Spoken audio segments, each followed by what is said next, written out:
अक्सर बिहार को लेके एक कहावत बड़ी प्रचलित है कि बिहार में काबा। तो बिहार में इससे पहले जो बात हो रही थी यही होती, बिहार में सुशासन बा, बिहार में शांति बा। और हमेशा की तरह बिहार आज फिर से लाइमलाइट में है। क्यों लाइमलाइट में है?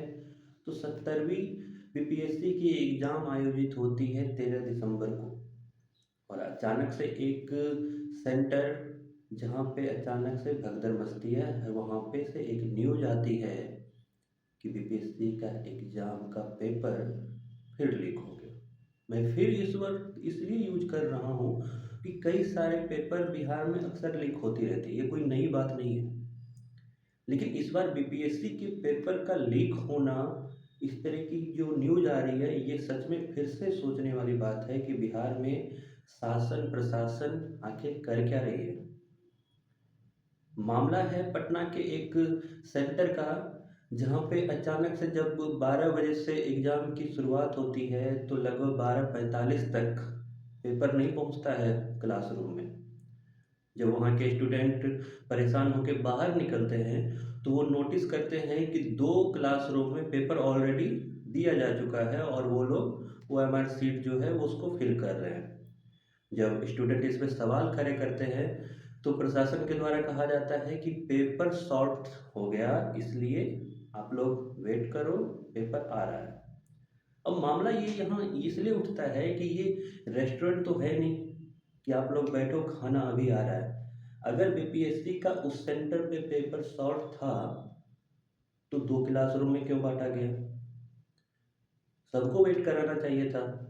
और जब इन सारी चीज़ों को लेके स्टूडेंट ने वहाँ पे बाहर आंदोलन करना चाहा तो हमारे डीएम साहब आते हैं और समझाने के बजाय स्टूडेंट पे हाथ उठाते हैं, स्टूडेंट को थप्पड़ मारते हैं। और बिहार की ये स्थिति आज पहली बार नहीं है। पहले सारा कुछ करो, फैलाओ रायता, उसके बाद उसको समेटने में लगो।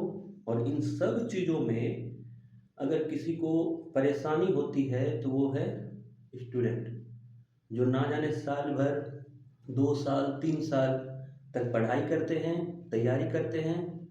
और जब टाइम आता है एग्ज़ाम देने का तो प्रशासन के इस ढीले रवैये की वजह से उनको फिर से वेट करना पड़ता है। हालांकि बीपीएससी के चेयरमैन का कहना है कि कोई पेपर लीक हुआ ही नहीं, ये ऐसे ही मनगढ़ंत कहानियाँ बनाई जा रही है और एग्ज़ाम दोबारा होने का कोई सवाल ही नहीं पैदा होता। लेकिन उस बीपीएससी के चेयरमैन को ये भी जवाब देना होगा कि अगर 2 क्लासरूम में पेपर पहले बांटे जाते हैं तो किस मंशा से बांटे जाते हैं और किसने ये पेपर बांटा। ये कोई आम एग्ज़ाम तो है नहीं। और आम एग्ज़ाम में भी सभी को पेपर एक वक्त दिया जाता है और एक वक्त में पेपर लिया जाता है। तो इस चीज़ों पे सोचने की सबसे ज़्यादा ज़रूरत है कि इस तरीके का ढीले रवैये देखकर बिहार इस पैन इंडिया में अपनी क्या छवि बनाने को तैयार है। हमेशा बिहार में ही क्यों इस तरह की बातें आती है? क्योंकि विपक्ष तो फिर से खड़ा है ये चीज़ बोलते हुए कि सिर्फ पेपर लीक नहीं हुई, ये सरकार भी लीक हो गई है। इस चीज़ों को सोचने की ज़रूरत है। और इन सब चीज़ों में जो सबसे ज़्यादा ढीला रवैया देखा जाता है वो बिहार के प्रशासन का देखा जाता है। जब भी ऐसी चीज़ें होती है तो उसको संभालने के बजाय इस तरीके के एक डीएम आते हैं, उस चीज़ों को और बिगाड़ने का काम करते हैं।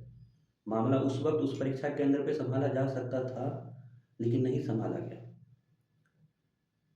खैर, आगे की न्यूज़ जो अभी तक आ रही है यही है कि बीपीएससी अब पेपर दोबारा कराना नहीं चाह रही है, छात्र ये आंदोलन स्टार्ट कर रहे हैं।